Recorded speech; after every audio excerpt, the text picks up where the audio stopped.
Hello, everyone. I am Monique Ruffin. Peace and blessings. I'm Rakhem Seku. How are you guys doing today? So, I am taking a leap of courage today, and I'm going to share. I feel like I'm always sharing my journey, but it's rare that I put a face to my experience and share like the real experience of privacy, because this has been a real private journey with Rakhem Seku, even though he's a very out person in this community around open relating.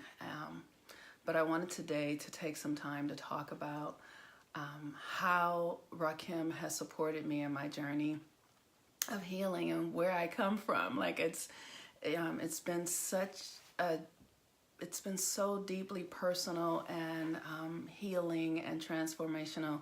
And so with Rakhem being here for a few days in Los Angeles, I thought it would be great for me to share what it has been like as a Black woman and as a person who's now like 50, I'm 50 years old, and how I have come to my own experience of freedom in this journey, and how Rakhem has really helped me out in so many ways. So thank you, Rakhem, for being willing to do this. Yeah, I'm glad to be here. Yeah, it's my pleasure.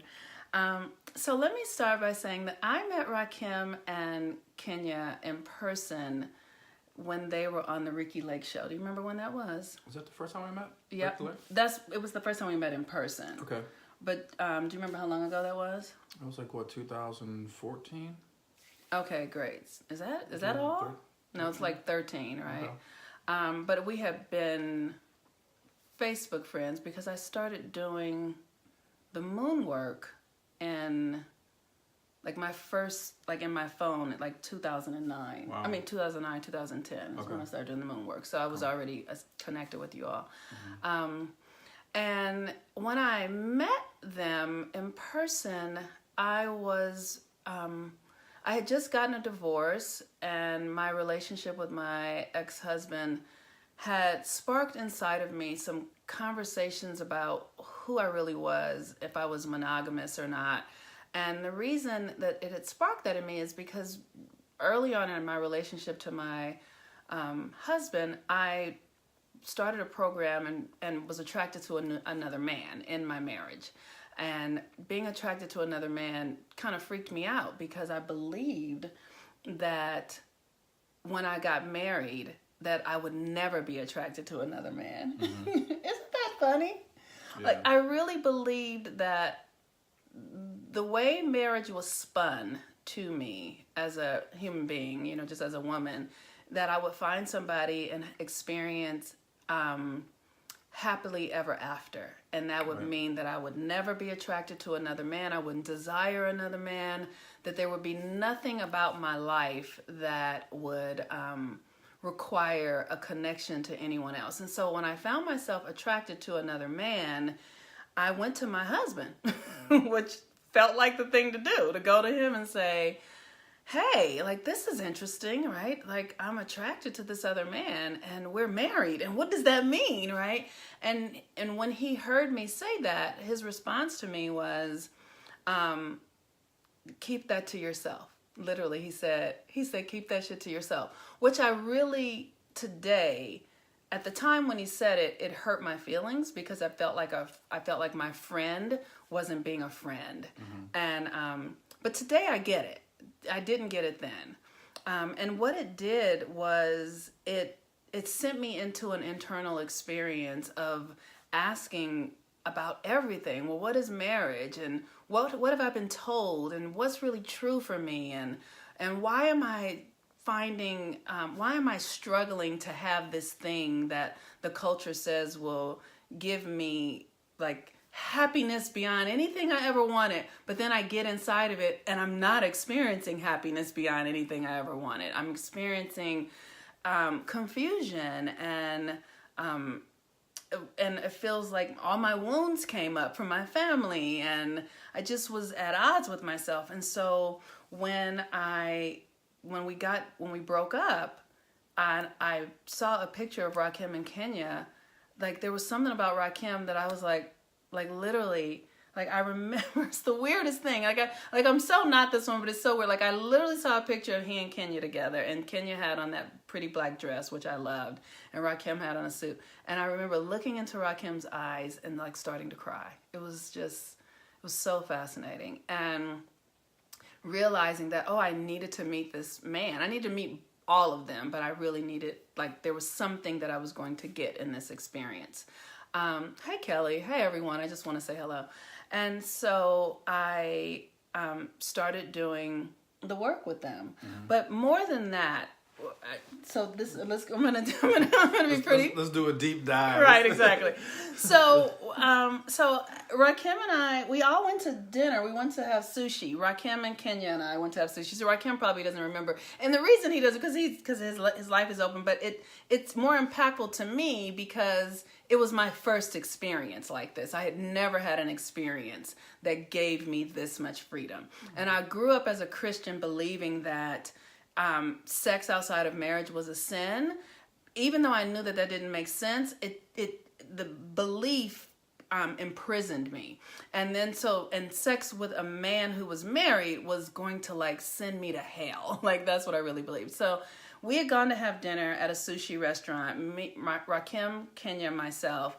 And at some point in the evening, it became really clear that Rakhem was going to come home with me and not going to the hotel with Kenya. Yeah, because Kenya had met a guy. Right, exactly. And he was coming to the hotel. Right. And we only had the one room. Right. And so she was like, hey, I need the room. Right. Yeah. So Kenya basically kicked her husband out, and he needed a place to stay. And so I'm on the streets of LA. Right. And Monique took me in. I did. That was so nice of me. Right. Right. So, but my point is, I remember the experience of being with him that night and feeling like, oh my God, like all the things that I had been told as a woman about my sexuality and what it meant to be a Christian and what it meant to have an experience with a man who was married, and that idea that, like, people don't understand. Maybe you do. I'm sorry. For me, I took those ideas around sacredness, around marriage and sex and God, so to heart that it, like, having sex with a man who was married and having his wife say, "Go be with her," fucked me up. Like, it blew up every construct inside of my brain. It gave me so much to think about and to consider about everything that I had been taught to believe about being a woman and my sexuality. And it just made me confront all the identities, and it got me curious about what sexuality is and what spirituality is, and all of that. And it's just it just continued to transform my life. So I really wanted to come in and talk with Rakhem about his ideas and his understanding of female sexuality and feminine power, and how it impacts us in this culture, because it's key to our healing. It's key to our power. It's key to our freedom. It's key to our happiness. And we live in a culture that trains us and gives us ideas about who we should be that actually imprison us. And there's nothing wrong with any of that if that's what is our truth. But what I have learned in my experience with Rakhem is to question everything and question everything inside of myself. And so my relationship with him and his wife and his other partners, and they all have other partners, is this idea is that it's about sex, and sexual is like the smallest portion of it. It literally is not an experience that is based in sexuality, but definitely an experience that is based in spirituality and understanding the dynamics of our spirituality and the power that comes within it, our spirituality and our sexuality and how they're connected, and what that means as a woman, and being able to determine for ourselves what is our truth, and not being dictated to, and having to conform to social mores that actually convince us out of our natural power. And so that has been my experience with Rakhem. And so I just wanted to talk about that. So tell me about your perception, your understanding of female sexuality. Well, before I even get into that, just to follow up on what you said, because Monique and I have a really close relationship. You know, like she said, since whatever year that was, 2013 or whatever. But yeah, the sex hasn't been a major component for us. No. And we're like still super cool. We're still super tight. We talk about everything. We're really close. When Monique calls me, reaches out, like it feels good to hear from her. So to me, we're living proof of what she just said, which is, you know, the sex is not even, what is it, like 3 or 4% thus far in our history of our relationship. Yeah. To me, it's a critical part of our relationship, because we talk about our sexual experience all the time, but we've grown so close together, and our relationship is so deep. Yeah. And so that's when we say that open relating is not about sex, like we really mean that. Like other people might be talking some other garbage. Right. But most of my relationships with women, because people know me for dating a lot of women and et cetera, and that's true, but actually most of my connections are not explicitly sexual in that way. Yeah. But people don't know that because they're coming from a Western paradigm, which is like, oh, they see me with a woman or with a picture with a woman, they're assuming that sex is the main theme, and Rakhem just wants sex with her and she just wants sex with him. And like that's, although there might be some truth that we have a sexual attraction, no, but that's not the foundation of a relationship. So that I want to drive that home. Yeah. Because people it really fucks people's heads up. Yes. Like the Christian upbringing, the cultural upbringing that we've all had has really fucked our heads up around sexuality, where we're taking a very essential part of who we are and we're demonizing it, we're castigating it, and making it something that's sinful, which is a crock of bullshit. Right. So going to women and women's sexuality, like, you know, what I learned in my tantric studies is that there's the masculine and the feminine. There's also an androgynous element too, but there's a masculine and feminine. And one of the components of the feminine is that the feminine needs to be able to experience what it wants, whenever it wants, however it wants. Like you can't limit that expression. And how do we know she wants that expression? Because she has an interest, right? So, example, like your attraction when you were married to another man, like that's real. That's genuine. That's sincere. It's not some fleeting thing. Keep it to yourself. Ignore it. That denies what feminine energy really is all about. When you all have or you know, when men too, because we all have feminine and masculine. But when that feminine curiosity comes up, the desire for expansion comes up, we need to honor that. We need to look at it as something serious. So that's component number one, that the feminine aspect of who we all are requires and desires experience. Yeah. A. B, those experiences are meant to grow us. Like there's an intelligence in that attraction. Yes. Like you're not just attracted to somebody because of some superficial, again, this goes back to Western Christianity, whatever bullshit beliefs. But no, there's an intelligence in that. You're going to learn from that. You're going to grow from that. You're going to become more intelligent. You're going to become something beyond who you are today in a substantial way. So when women have these attractions, these are real things that you need to follow up on and at least explore and ask the questions and get closer to. So I think with women's sexuality, the reason why it's so important is because that attraction, that sexual attraction mechanism is communicating to you all who you need to connect with to grow yourself spiritually and intelligently. Right. And so it needs to be, and the feminine power aspect is, as you have these experiences, as you pursue and listen to what your attractive paradigm or your network is saying, then you come more into your power. You know, just like our connection, like you were saying, you've come into your power just from listening to that party that said, hey, I need to connect with this man. Yeah. Like something's telling me that he can grow me, he can expand me, he can be an aid to me. And here we are like 10 years later. Yeah. And we're still growing, we're still learning from each other. Yeah. And the opposite side is for the men. The masculine role in that is I need to listen. So when the feminine is saying, hey, we need to connect or explore our connection, like the masculine role is to say, hey, I respect the feminine's intelligence. And I'm going to, even though I don't have that same intelligence telling me that we need to connect, I'm going to listen to that and honor that. And in doing so, I also expand, I also grow. Yeah.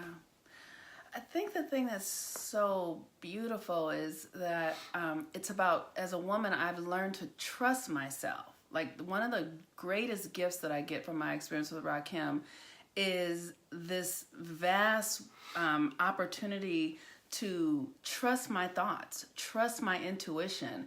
Like where in the past, when I would spend time with men and whatever, every woman I think understands the experience where a man will be like, you're too much, you're too overwhelming, you're like, your emotions are to this, you're to that, right? Like and so because of that sort of judgment that we might get from men, we doubt ourselves. And this cultural understanding that, women are scattered and women are too emotional and women are, and when we treat that like that is a deficit when that actually is a part of our power.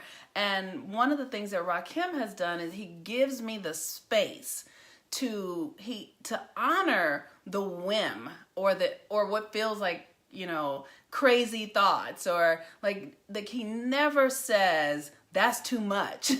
You're overwhelming. You shouldn't do that. Or that's, he says, absolutely encourages it, explores it, and then gives me other tools to even expand even more into it, to go even more deeply into the question and the curiosity of it. And so how have you been able to, why is it that you can do that? Because my experience with most men, not all, but most men it's like, you should be less of yourself. You should be less feminine, be more masculine. How is it that you've been able to trust the feminine? Why can you do that?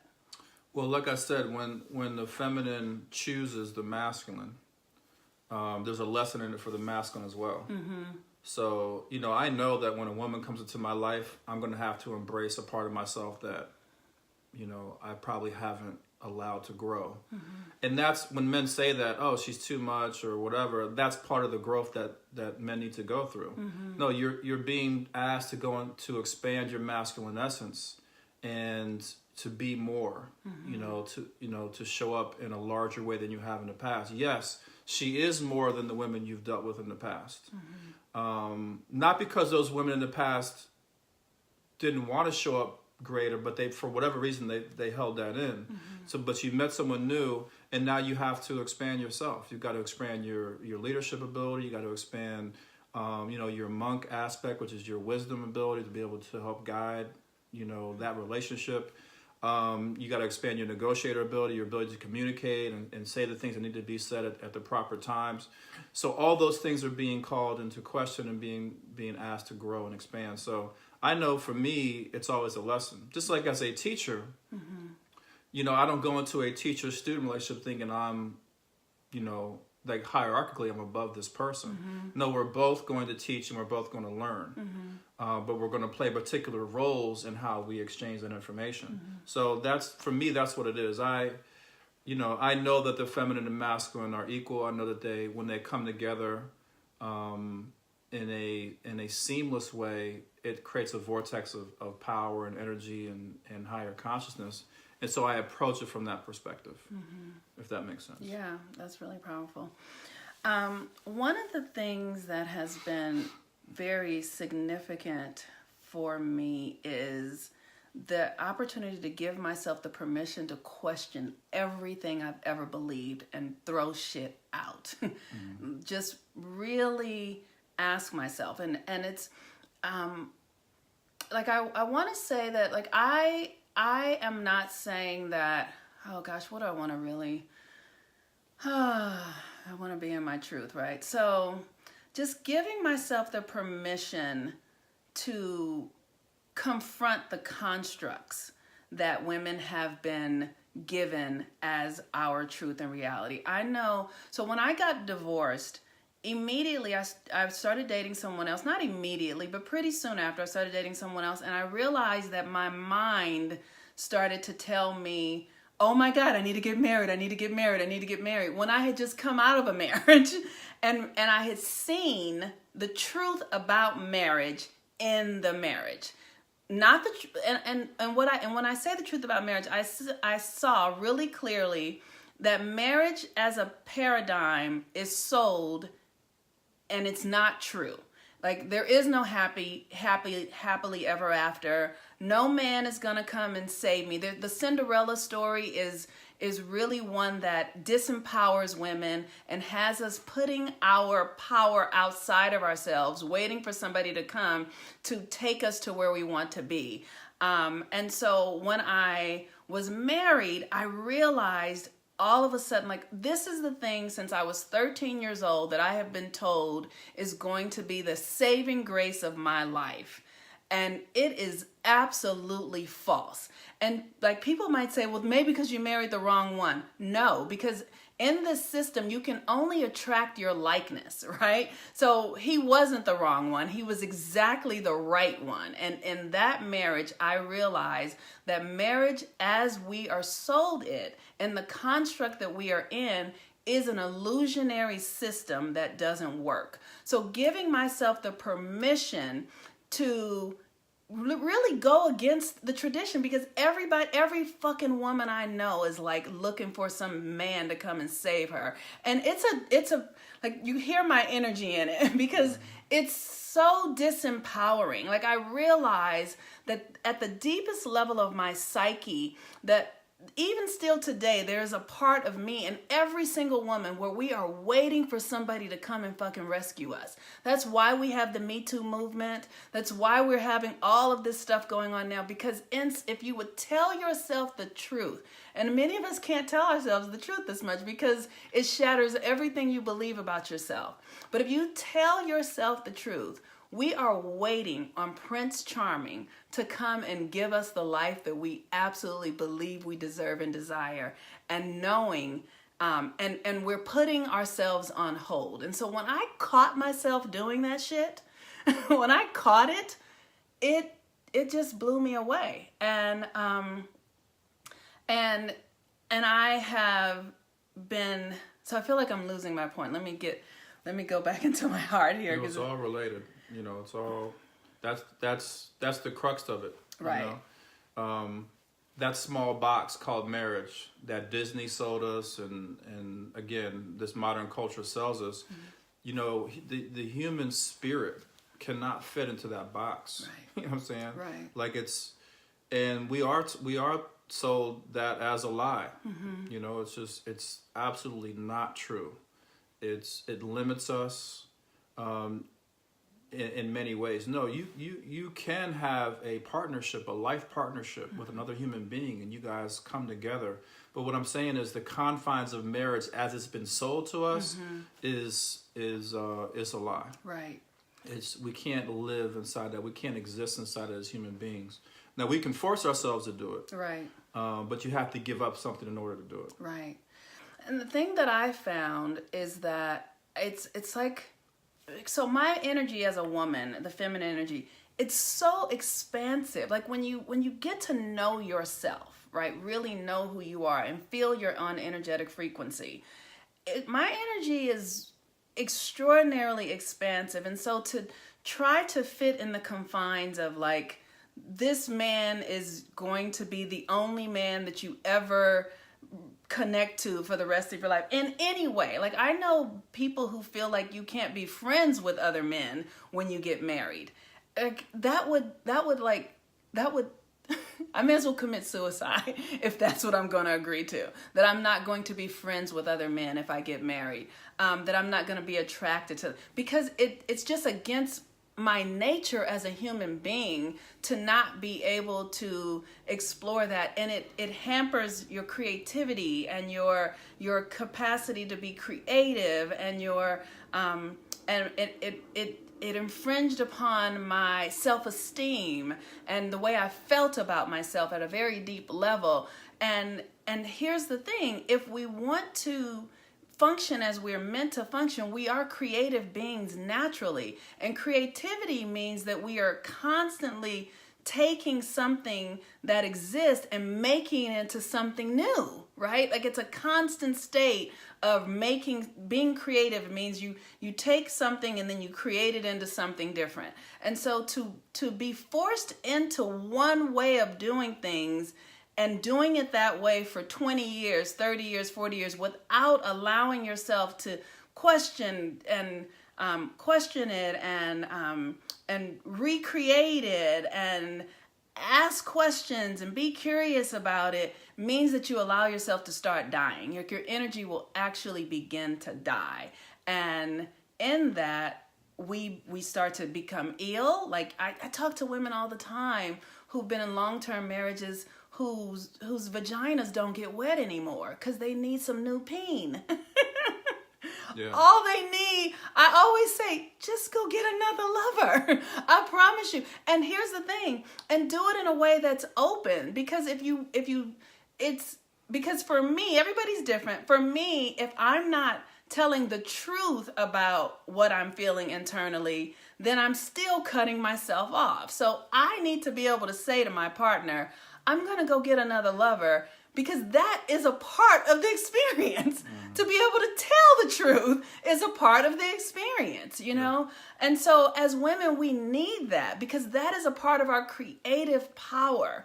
And our sexuality, our sexual energy is, oh gosh, our sexual energy is tantamount to our breath.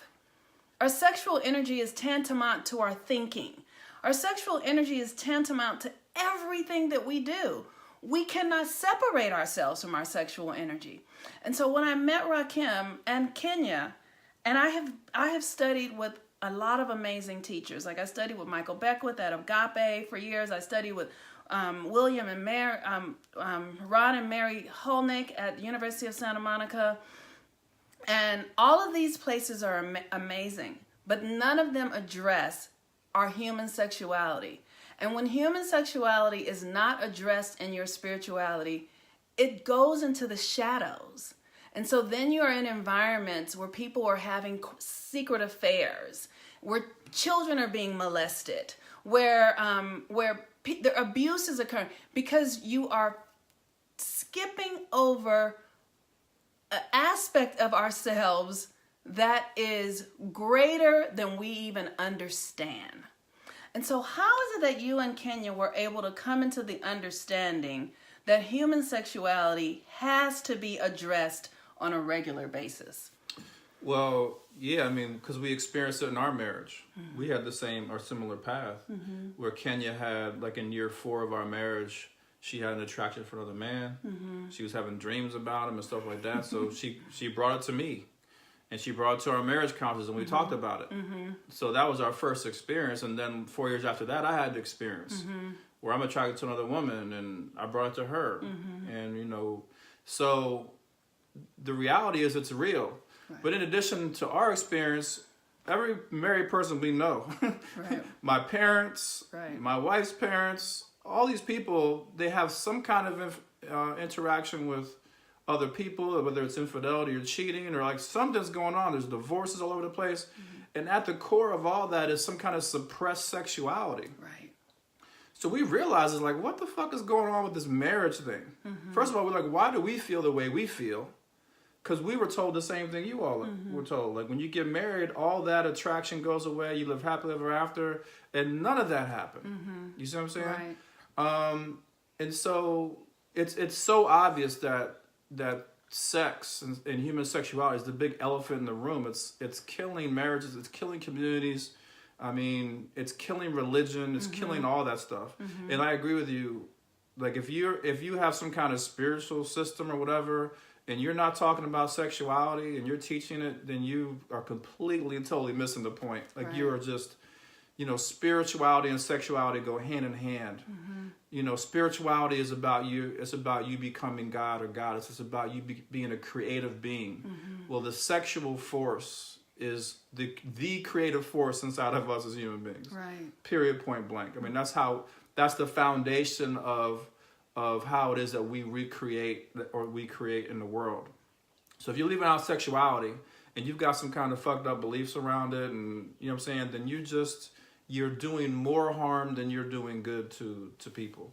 So that's kind of how we got to it. And we studied Tantra and that kind of stuff to help our marriage. So we did all that work, and we just realized that that's a component when we're doing relationship coaching and counseling for couples, that sexual component has got to be addressed. Yeah. And that's how we got into it. Absolutely. So that has changed my life, and I will say that I still work very much with the sexual piece because it's embedded in me in a really interesting way around my sexuality, and it gives me the opportunity to just question who I really am, and question giving myself the permission. So for instance, right now I'm currently seeing someone, and I gave myself the permission with Rakhem when he said he was coming, and I asked him to come and stay here with me, and just giving myself the permission to tell the other partner that I have a guest coming. And he's going to be staying with me, and knowing that this is huge in me owning my power, and me giving myself the permission to tell the truth, that is a part of my power. And as a woman, what I desire, when I was a young girl, what I realized really early on is that I didn't have any power. I couldn't access power. And Christianity was given to me like it would be a conduit for power, but it actually was it was not. What's the opposite? It was a power drain, right? And I was surrounded by people who also didn't have any power. So what I have been most interested in for my life is how can I really, truly have power? And that has meant that I have to say what is really going on inside of me. And if I choose to put it away or not say it from a space of judging myself, like I'm wrong, right? The judgment of myself or others is what kills me. Like it literally creates such a block in my mentality, in my body, that it forces me to make a choice. It's like I come to a cross in the road. And so, for instance, when Rakhem was coming this week, I was like asking myself, am I going to tell my other partner that he is here, or am I gonna like make up some shit? Or am I gonna be like, but so the question is like, well, how are you showing up for yourself? If everything in the universe is a reflection of you, and I want you to talk about that, Rakhem. Let's just stop here.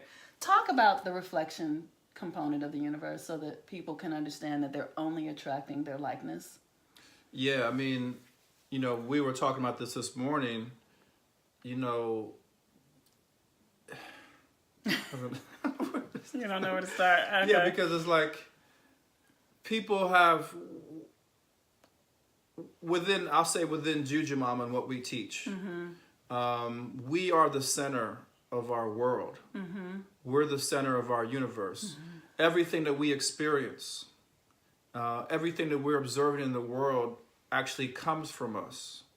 One of the primary laws that we deal with within what we teach is I create my life. And when we say I create my life, we mean absolutely every part of your life you create it, meaning you're the source of everything. So even things that you see out in the world,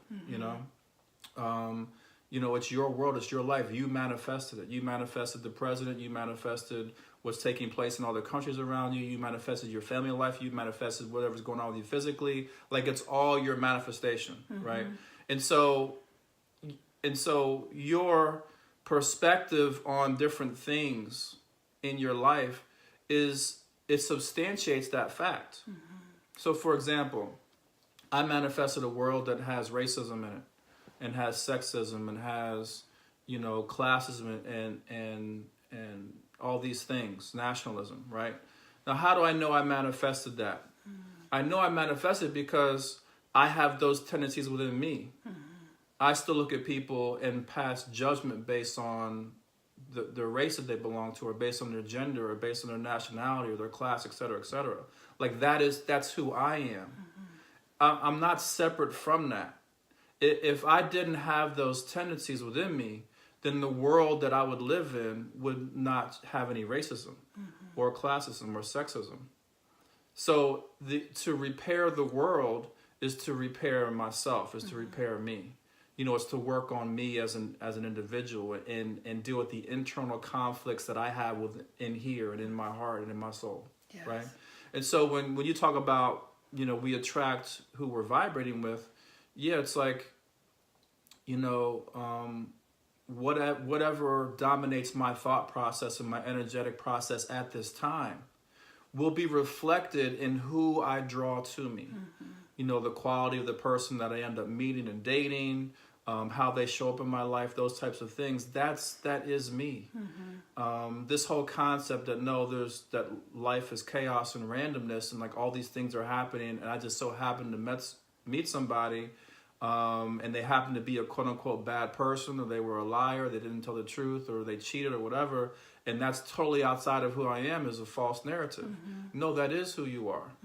You lie in the same way that they lie, but maybe you do it in a different area that they do, right? Or you deceive in the same way they deceive. So that's all we're attracting. I can't have a multi-billionaire consciousness and attract poverty people around me, or poverty situations. It's impossible for me to do that. I can't be somebody who lives in poverty because my consciousness is in poverty, and attract, Bill Gates and Warren Buffett into my reality. It's impossible to do that. You see what I'm saying? Right. You can't say white people are bad and white people are out to get you, and then and racism is everything, and that's the experience you're going to have, because that's what you believe, right?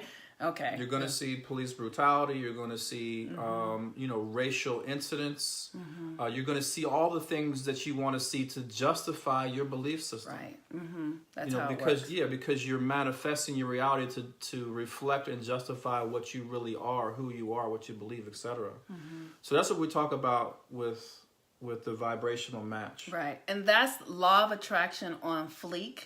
And cause and effect on fleek. When we talk about law and attraction in this country, there's this, or in this Western world, it's like, I want to attract all the good shit. You're attracting everything now. Everything you are. Right. Everything you are. That's right. And so the most incredible experience that I have had in reorganizing my consciousness with Rakhem is because my father is like been healing my own masculine energy, and understanding that the story I was telling about my father was what was actually generating the men that were coming into my life.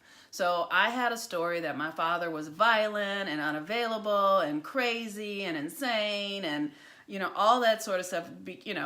I just had this incredible experience of him being intolerable, right? So what did I attract? Men who showed up in that. And here's the thing, the men who would show up in one way, but over time they would become my father. Why? Because my energetic imprint would overlay them, and then they would have to become who I had judged myself and my father as. The men in my life will become that. So one of the things I learned really quickly was to stop like complaining about men and being like, oh, he's this and he's that and he's exactly what I say the fuck he is. So even if I'm experiencing him as, dishonest or a liar, I have to know that that's because that is inside of me. He can only conform to my frequency. He doesn't have a choice.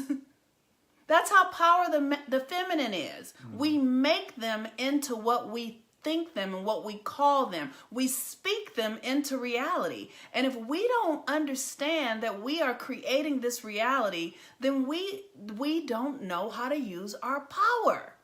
That is the crux of our power as the feminine.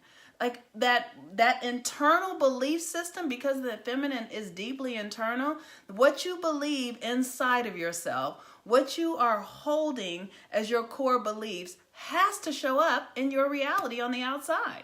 Yeah? Yeah, because the feminine magnetizes. Yes. And so you're constantly drawing people and experiences and all these things to you. And the same works conversely with the masculine. Like who's magnetizing me? Who's drawing me? Who's bringing me into their experience, right? That's based on what's going on with me vibrationally in my consciousness. Yeah. So no, I totally agree. The feminine, we have to begin to relook at this whole thing of life that we're living and experiencing. And, we have to take our power back. That's what we teach at the Love Academy, which is, you're the center, you have the power, you have the ability to create the life that you want, you desire. It takes practice. You have to, let go of some limiting beliefs and some things you learn along the way. But over time, you'll see that it's absolutely the truth. Right. You know what I'm saying? Like you'll realize that there is no one else but you creating your life.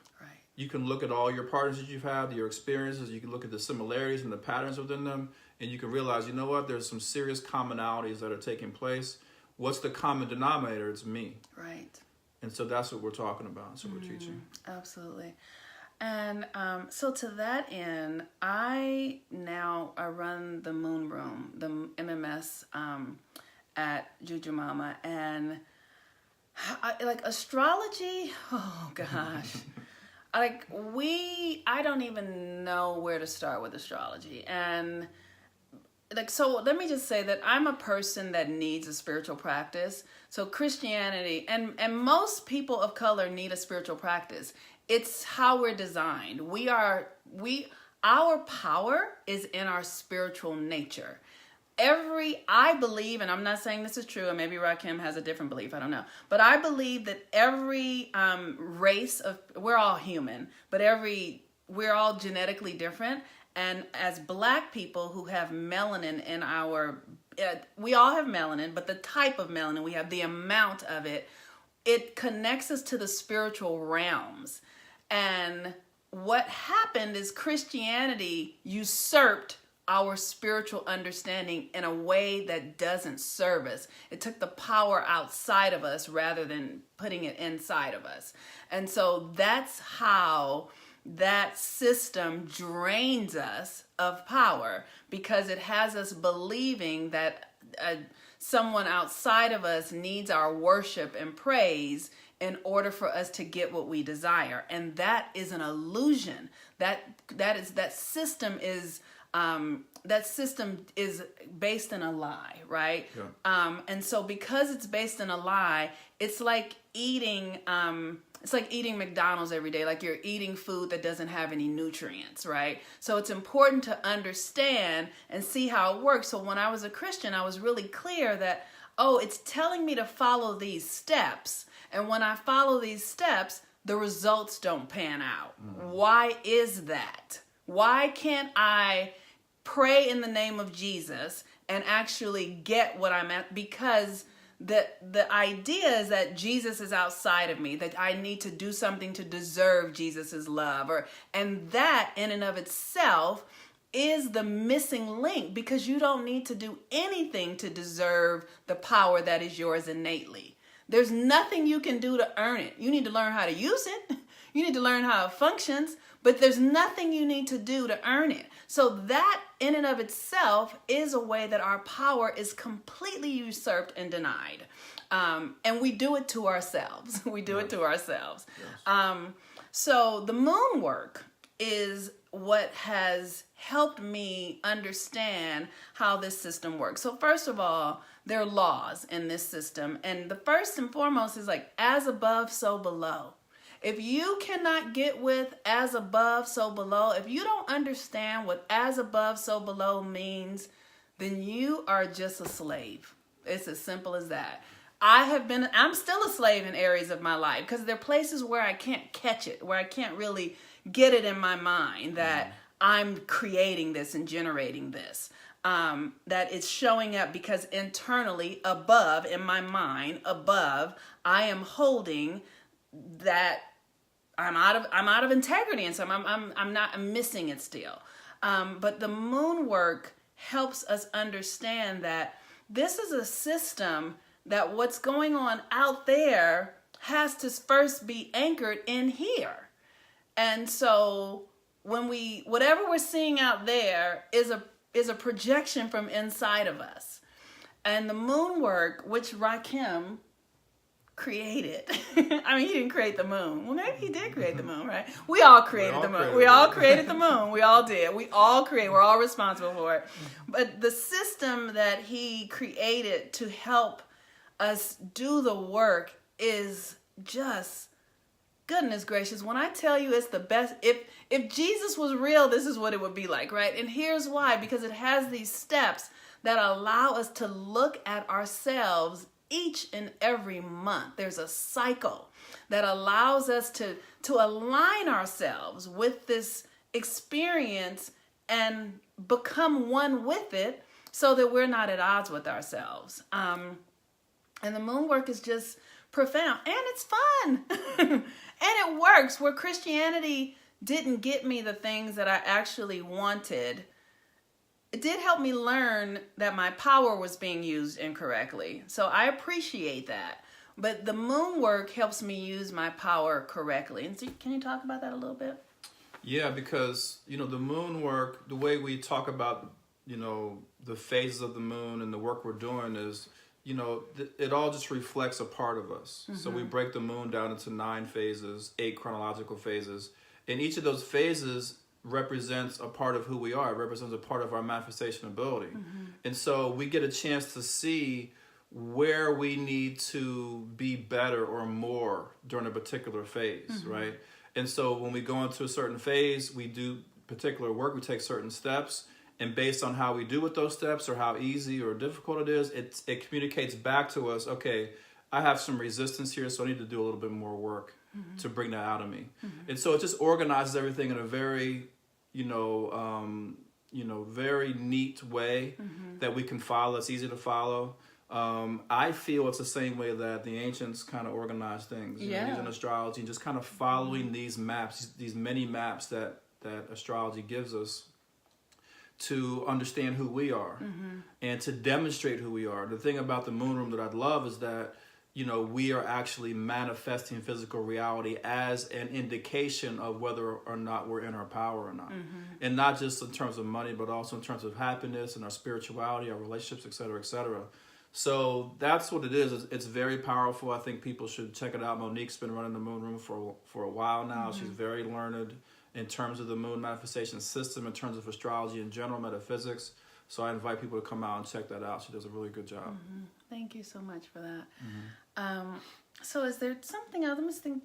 Does anybody have any questions? I really want, my intention in this is because I feel like we're living through really changing times. I keep saying it. I feel like the world is shifting. And here's what I want to say. In the next 5 years, whether you guys know it or not or believe it or not, our world is going to be different. I mean, it's already different. There's no way we could have predicted that we were going to, when I was 15 years old, no one would have told us the world is going to be like it is now. Like, technology has totally transformed everything that we do. Every day I have clients from around the world. Literally, I'm having conferences with people in Canada and Africa, and I'm just connecting with people all over the world because of technology, and everything is changing in the world. Everything is changing in the world. Everything is changing in the world. And it's so important for us to learn who we are and how we function. And I am passionate about this because I've watched so many Black people suffer because we are ignorant, because we just don't know how it works. And we believe what we're being told. And so here's what, what I've learned is that there really are no rules. You can do whatever you want to do. And that's the thing that I love about the world right now. That's what I know people get so angry. That's what I love about Trump, because he's fucking doing whatever he wants to do.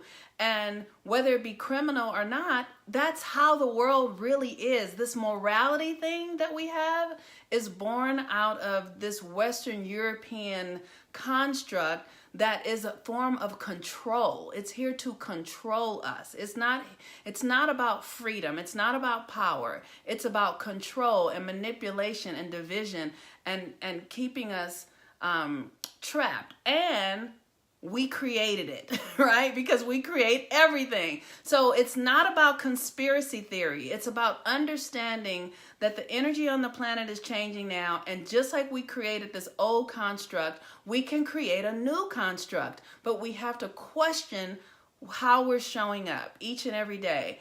And we have to question what we believe and how we're using our energy and how and you know, like if we are at odds with the things that we create, one of the things that I keep hearing and understanding is don't be at odds with your creations. They're just information. So everyone in your life is your creation, whether you think you like it or not, but it's information about you. Mm-hmm.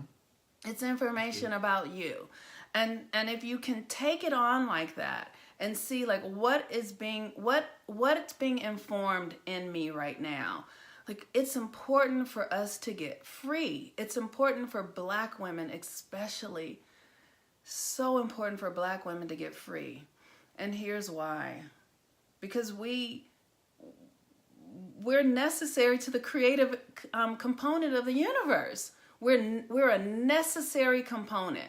So if we are functioning like a deflated tire, handicapped in some way, we are doing ourselves a disservice. And that's a choice. It's a choice. And I know I constantly am questioning myself about what I tell myself.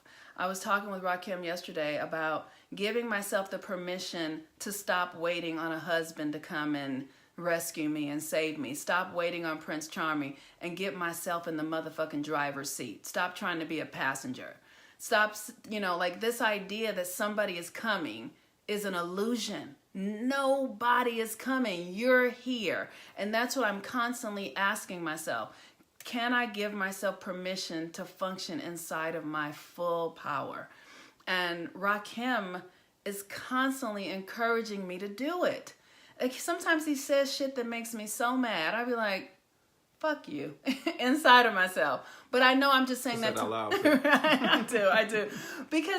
Because he challenges me. He challenges me to ask deeper questions. Like, I have ideas that white people are better off than I am, right? Because they're white.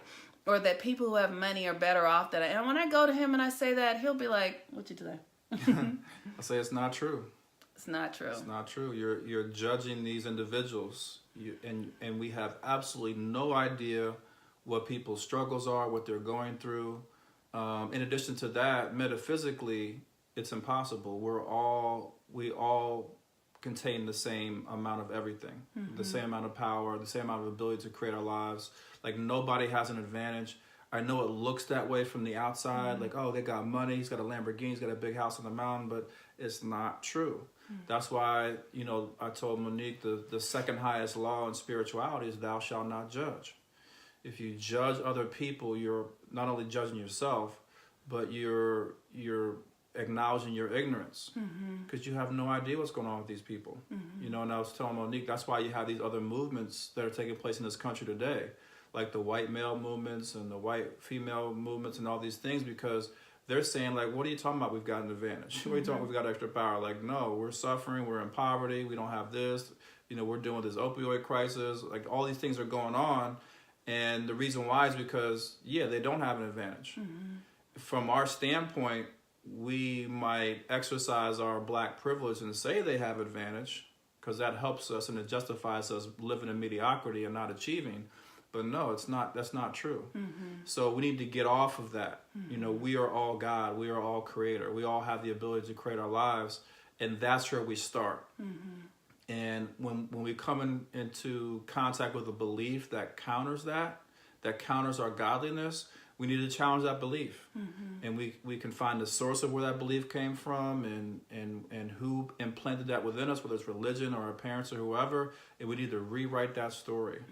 And we need to come into our power. So it's just, we can't allow these excuses and these false beliefs to continue to hold us back. And all it does is hold us back. It doesn't serve us in any way, shape, or form. Right. None. Not at all. And that's why the progressive love tenets puts you in the middle of I create my life. It says there's no victims in the world. There are no villains in the world. There's no need to shame yourself for who you are, what you've done, even if you classify as a mistake or bad or whatever. There's no need to blame other people.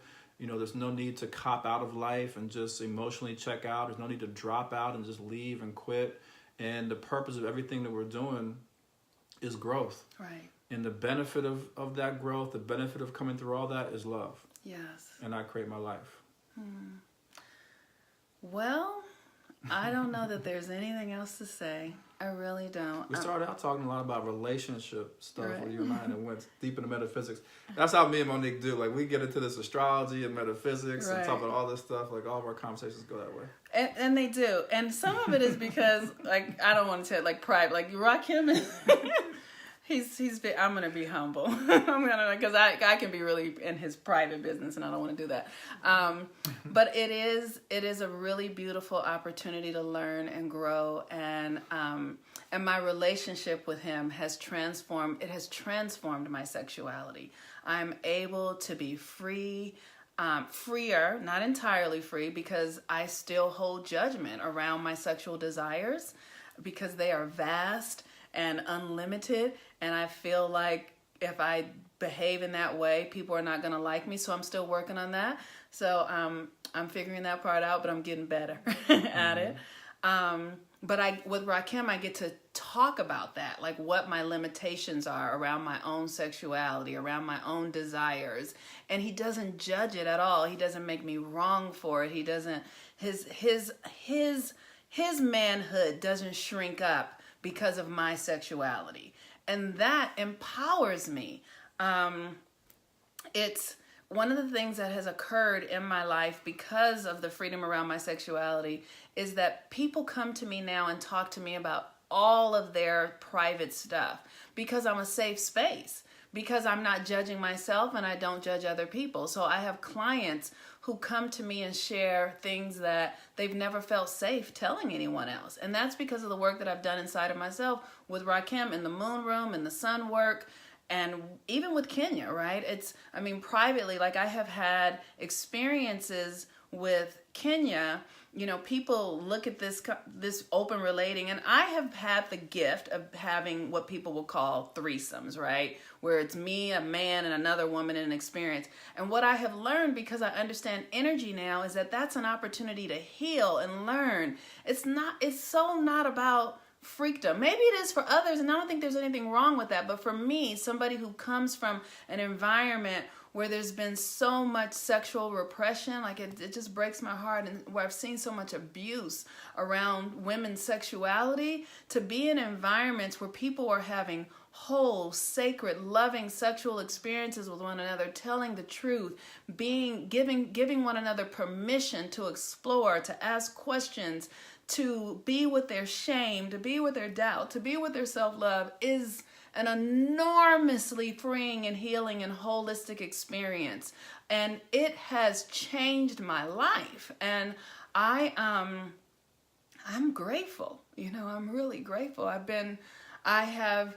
don't feel like I have to shrink back from my truth because it's different or because it feels scary. Like, I get to confront it, and not only do I get to confront it, then I get to move into a practice around it that allows me to step into another experience. It has been so profoundly healing. I had this experience, and Kenya's not here, but she's pretty open, with Kenya and another partner, where I was watching Kenya make love to this man.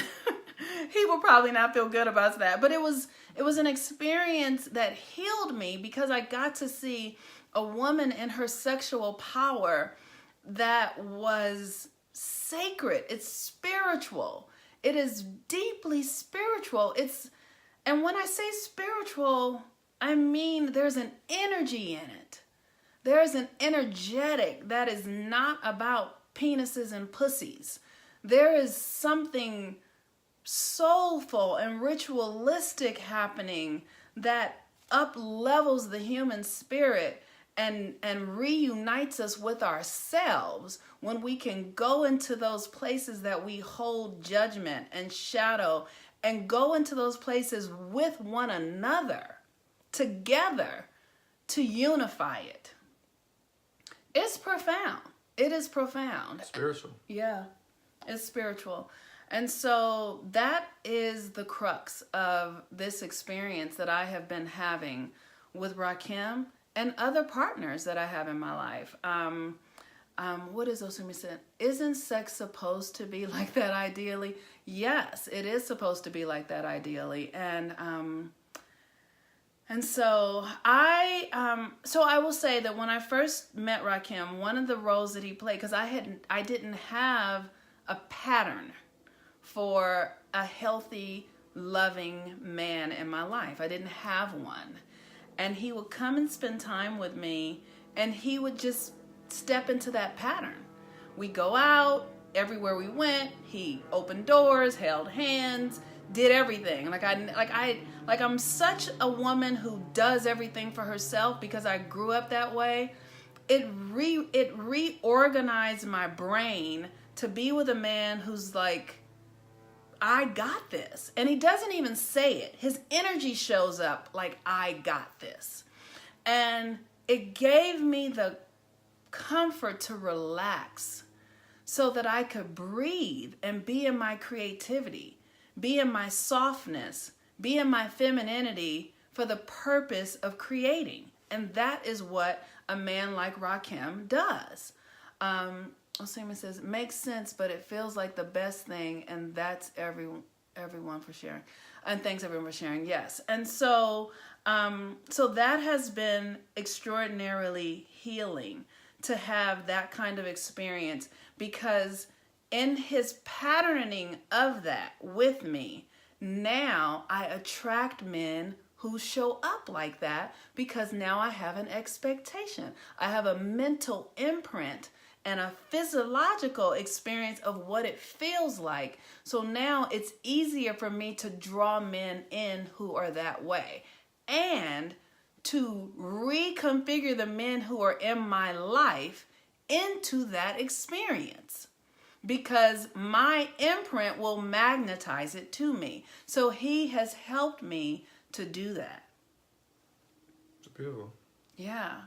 Yeah. So last night I got that this is what we should do. And so I hope that this is helpful to everyone. I hope that my desire is not just mostly for Black women, honestly, but for everyone, right? And when I say mostly for Black women, that's not completely true. But I feel like I see so many Black women so far away from what can be our power. It's just really caught up in the narrative that's been sold to us. Yes. For some reason, we seem to buy into it so deeply. Yeah. Even today, where you're wondering, like, you don't have to believe everything you're told. You don't have to believe in all these traditions. Mm-hmm. There's so many examples of people thriving outside of these traditions, mm-hmm. whether it be religion or whatever. But for some reason, like, we just go so deep. And I think it goes back to the melanin thing you were talking mm-hmm. about. And we have so melanin we talked about metaphysics. Yeah. It's got a positive, quote unquote, and negative side to it. Okay. Mm-hmm. The positive side is, like you're saying, the power and the connection to source and the spirit and the cosmos, etc. Mm-hmm. The negative side is its need for that. Yeah. Mm-hmm. And so what I look at today, I look how people are clinging to religion even almost more powerfully than they ever have before in their mm-hmm. lives. Mm-hmm. And that's because, especially Black people, it's because we need it. Right. We need to cling to something deeply so that it becomes a spiritual experience for us. That's one of the curses of having melanin. Mm-hmm. That's why, historically, oppressors can use religion and spirituality as a way to enslave Black people, because it's not an option for us. You know what I'm saying? Like, right. we have to connect with source. That's right. In some kind of way. Even if that thing, upon further analysis, isn't really close to source or is deficient in some kind of way, that's not important. The important thing is that we have some kind of spiritual deep connection to it. Like, we can't, you know, if you've been blessed with melanin or cursed with melanin, you have to live both sides of it. You have to connect deeply and spiritually to life. Right.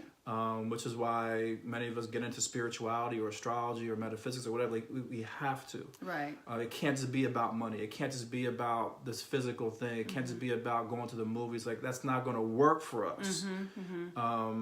So that's part of the challenge. You know, it's like really coming into a spirituality. And I think your message is like, look, you know, to Black women especially, like, look, there's deep, profound spirituality inside of your sexuality.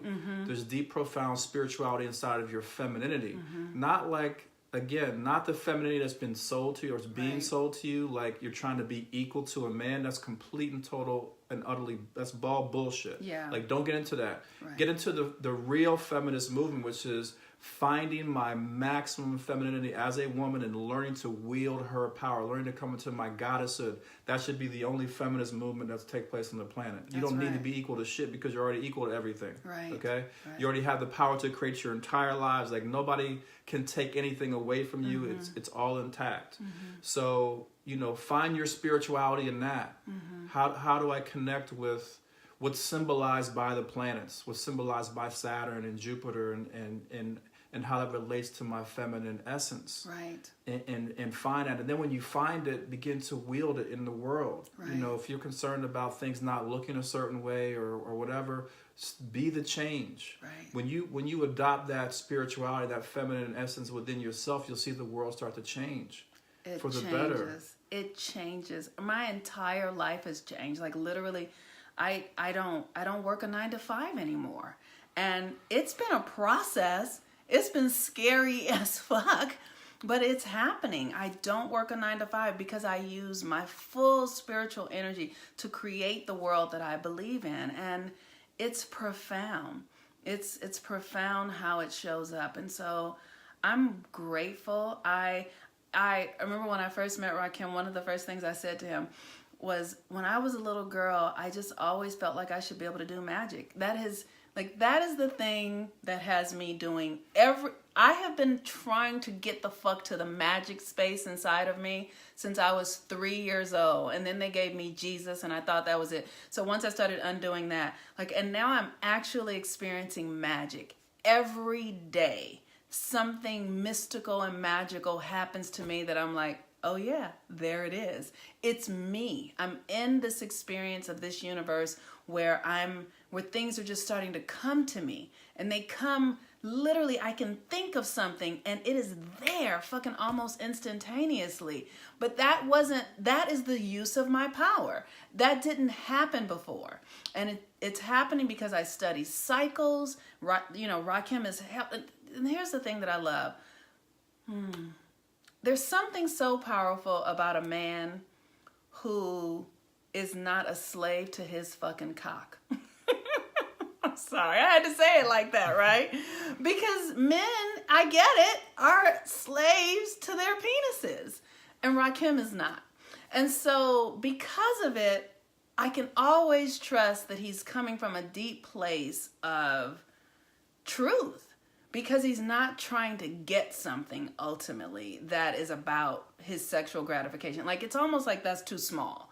Like, that's not enough. Like once you have a lot of orgasms and you have women who are everywhere or men who are, it's like, yeah, that's great. I love that. But it has its place, right? So now the conversation that we're having is about, like, I can trust what he's saying to me because I know I can smell it. I can smell when a man is coming to me because he's just trying to get inside of the hot, wet deep. Or if he's trying to really impart some wisdom and knowledge. Nothing is wrong with either. And sometimes I take it on. Sometimes I'm like, okay, come on into the hot, wet deep. And then other times I'm like, I have other choices with that. So that's not really that interesting to me. But with Rakhem, I'm always interested because I know I can sense that that's not his ultimate goal.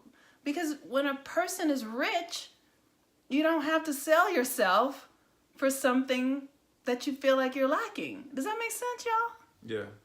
It's interesting. I had another woman say that to me since I've been in LA. She said, yeah, and she's a beautiful woman. She said, yeah, you see me, Rakhem, but you're not captivated, right, by me. And it's true. And I think that's one of the important things and why the open situation is so important and why sexuality is so important.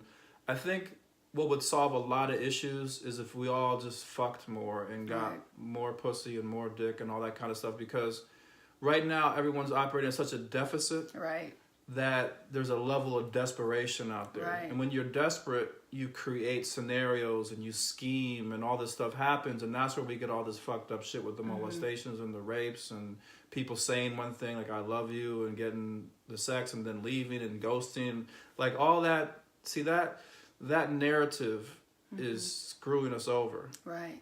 But we can't solve it if we continue to make sex the sin. Right. You see what I'm saying? Like, in truth, like, sex is just not that big a deal. It's a part of who we are as humans. It's how we connect. If you don't believe it, you should watch a documentary on bonobos, which is our closest DNA cousin, bonobos and chimpanzees, and see how they utilize sexuality. They just utilize it to kind of keep sanity in the community and to connect and do all these different things to create a bond. Right. But we got to take the sexuality out of the equation where it's like this desperate, untalked about elephant in the room. When you walk into a room today, sexuality is front and center. Like, it's in everybody's minds. When you meet somebody, people they're assessing attraction and all that kind of stuff, but you can't talk about it. Right. And in the back of people's minds, they're scheming it. So one of the good things about me, like being in my position, is I'm kind of all over it in terms of the sexual thing. Like when I was in high school and college, like I wanted really bad, and you're doing everything you possibly can to get it and scheme and all that kind of stuff. But after you've had multiple sexual experiences, after you like really understand who you are as a man, after you understand the feminine and like really start to live that, like you can like let go of all that. Right. You know what I'm saying? Right. Like just show up and be. Right. And I practice a choice paradigm. And so if a woman doesn't choose me, I'm not interested. Yep. You see what I'm saying? Like there's no benefit in it for me to pursue a woman who hasn't chosen me. When I say chosen me, she's given me some kind of signal that she's interested in pursuing things further, or talking more or whatever. So I really am kind of beyond all that. I'm still a sexual being. Like when a woman does choose me, that's when I actually get aroused now. Like I can feel her energy, and that causes me to come online. But it's important. Like a lot of men, like most men, are sexually deprived. Right. Masturbation is not an experience to make up for it. Watching pornography is not an experience to make up for it. And on top of that, we do need to have deeper, more meaningful sexual experiences where we're having connected sex with one another, where it's not basically masturbating inside the vagina and that kind of stuff. Like, no, we need to really be to see our partners. We need to be able to feel ourselves. Men need to have orgasmic experiences, not just ejaculatory. Same thing with women.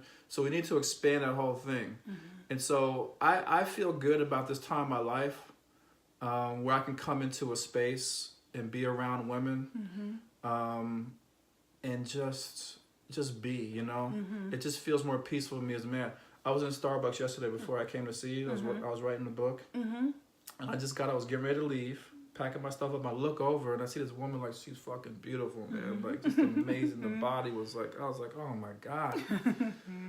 And so, and like really gorgeous. Yeah. Like really, like 10. Right. Okay. Right. And so I looked at her, beautiful X, Y, and Z. I said, okay, start packing my stuff up. And she did choose me. She looked at me and kind of gave me the look or whatever. But I was just like, sweetie, like, honor your, congratulations on being a dime. But I'm getting ready to go see Monique and spend some time with her and chop it up about astrology. And so I didn't even feel the urge, the need to go talk to her. Right. Where like earlier in my life, like I would have been on that so quickly. I would have been on it before she gave me the signal. Right. I would have said, okay, what can I say to her to convince her to pay attention to me? So it just feels better to kind of be at peace around that. And I would like to see more men get there. Yeah. Yeah. It's a different experience of a man. It really is. And I want women to get to a place where if you want to choose somebody, you can choose. Right. Again, following that feminine intuition, you know? It really makes a difference. When you are not functioning in desperation around your sexuality, desperation and shame. When you are not functioning in desperation and shame around your sexuality, you will unleash your power to actually really be able to harness and create the life that you truly desire. But you have got to get to that sexual piece. And here's another thing. Well, one of the things that I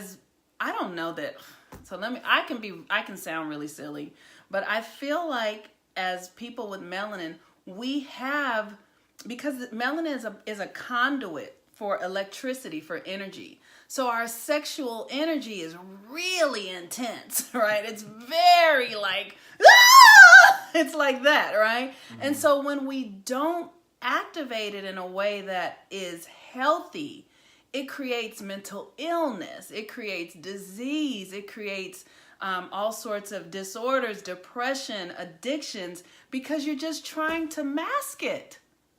You just are it's like trying to put a cap on an energy that is uncontrollable.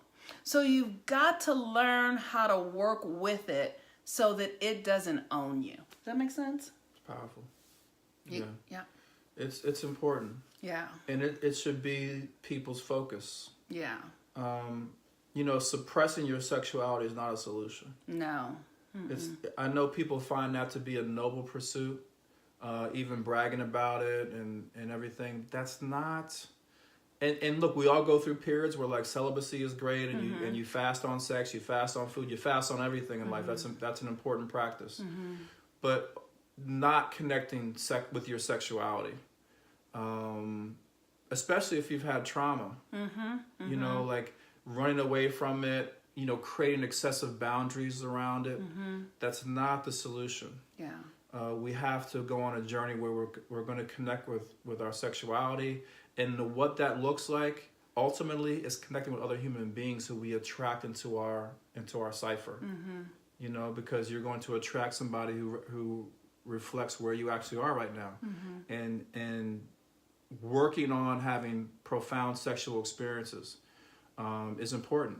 So I invite people to not, because Christianity kind of pushes that. Yeah, it does.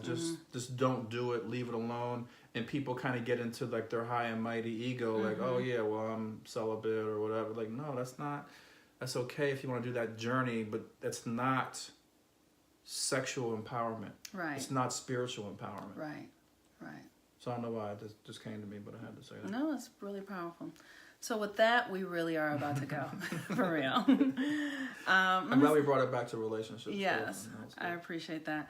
And so, yeah. So peace and blessings, everyone. I love y'all. If y'all have any questions, I suggest if you really want to do some coaching, like Rakhem is, if you are a woman looking for coaching to enhance your life, he is a master coach and has really coached me into changing my life entirely. My entire life is different. Can I say something about that? Yeah. I want to say something kind of that you won't hear other coaches say. Okay.